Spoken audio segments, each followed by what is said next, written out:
Hi, this is Dr. Jim Anderson, and I'm here to talk to you about how we go about asking questions about your restless legs and neuropathy.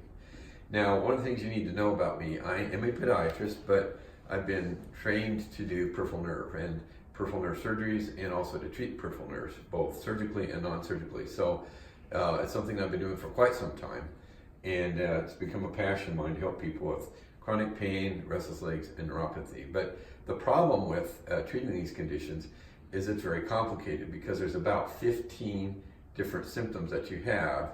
And if you watch some of my YouTube videos, there are 5 different nerve tones we're talking about. So just think about it for a second, folks. If you had carpal tunnel syndrome, a lot of you have heard of that, I'm sure. The carpal tunnel's up here in your wrist, and a lot of you probably know that if somebody had carpal tunnel syndrome, they're going to have burning, tingling, numbness in their hands, and usually it's going to be on this side. A lot of you probably already know that. So just by knowing where the symptoms lie tells the doctor where to look. It's like discovering which tunnel is involved. And so in the lower extremity, we have 5 tunnels. And so a lot of you that have been to doctors for restless legs and or neuropathy, you've got to understand that when you see us, you probably have never seen anybody like us because there's not many doctors around that do peripheral nerve work. So you're going to be asked more questions. Typical thing would be when you see many other doctors, you'll probably just say to them, well, I've got burning in my feet. Yeah, it's a little bit on the top or on the bottom, and they'll maybe order a test. Then you come back, and then you're going to talk to the doctor about taking medication for it. So they never get into a lot of the specifics about where things are located. So when people come to us, they're kind of astounded, or I think they're glad to hear how many questions we ask them. And there's an old saying in medicine that if you listen to the patient long enough, well, the other part of it is the doctor should shut up. And if you listen to the patient long enough, the patient will diagnose themselves. And it's really true.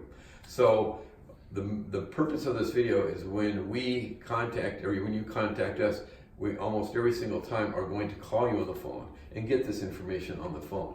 And we have people that are coming to us from different countries and different states, and we can pretty accurately, on the phone when we talk to them, predict what nerve tunnels are involved. It's a very accurate way to find out information. So I'm just going to go through this really quick. And so if you're called by one of our medical assistants, one of our nurses, this is what they're going to go through with you. So the first thing we like to ask a patient on the phone is, where are your symptoms? And we're not talking about, does your ankle hurt? Do you have arthritis in your big toe, right? We're asking about symptoms related to nerves, which would be burning, tingling, numbness, maybe weakness, maybe creepy crawly sensations, maybe cramping, those kinds of things in the case of restless legs. Or maybe it's anxiousness. That would also be in the case of restless legs. So I break this down in terms of which leg and then where on the legs. And you'll follow this as we go along. But the first thing I'm going to ask patients is which side. Is it on both legs, or is it more on one than the other? And we always do a proportionality. Somebody might say, well, it hurts me on everything bothering me over here. Well, that's 100%, and over on the right one it's 0. Or it might be 80% over on the left and 20% over here on the right. Okay? So we first start out with, is it equal or is it not equal? The next thing we're going to ask is, well, where is it? Is there very much of it both above the knee, or is it all below the knee? And again, we ask a percentage. Simply, how much is above and how much is below? Somebody might say, well, 30% is above and 70% is below. And if you have back pain, that's okay to tell us that. You may have back pain too. Maybe your back pain's 20% of all the pain, but it's okay to let us know that. But again, we're asking for these nerve symptoms and where they're located.